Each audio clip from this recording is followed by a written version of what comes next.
Bismillahirrahmanirrahim. Elhamdülillahi Rabbil alemin. Ve eşhedü en la ilahe illallah vahdehu la şerike la.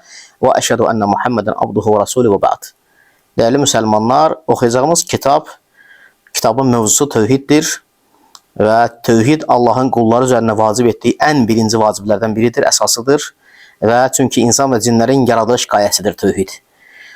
Allah Subhanahu ve Teala Ez-Zariyat suresi 6. ayda buyurur ki: "Və mə xalaqtul cinne vel insa illa liya'budun." Mən insan və cinləri yalnız mənə ibadət etmələri üçün yaratmışam. Yəni bu ayənin icmalı mənası odur ki, Allah Teala bu ayədə bizə xəbər verir ki, o insan və cinləri yalnız özünə ibadət üçün yaradıb.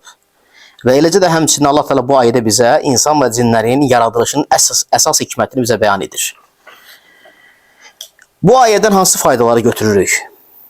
Ən birinci ayə bizə bəyan edir ki, tövhid vacibdir.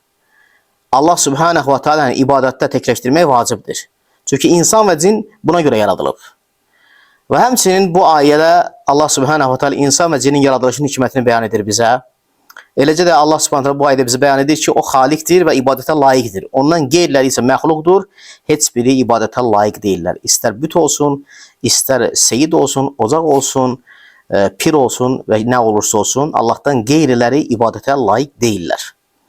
Həmçinin bu ayə bizə bəyan edir ki, Allah Subhanahu ve Teala'nın məxluqata ehtiyacı yoxdur və bütün məxluqat Allah'a möhtacdır. Çünki o xalikdir, bizlər isə məxluquq. Eləcə də bu ayə Allah Azze ve Celle'nin feillərinin hikmətini bizə bəyan edir və isbat edir. Esselamu Aleyküm və Rahmetullahi və Barakatuhu.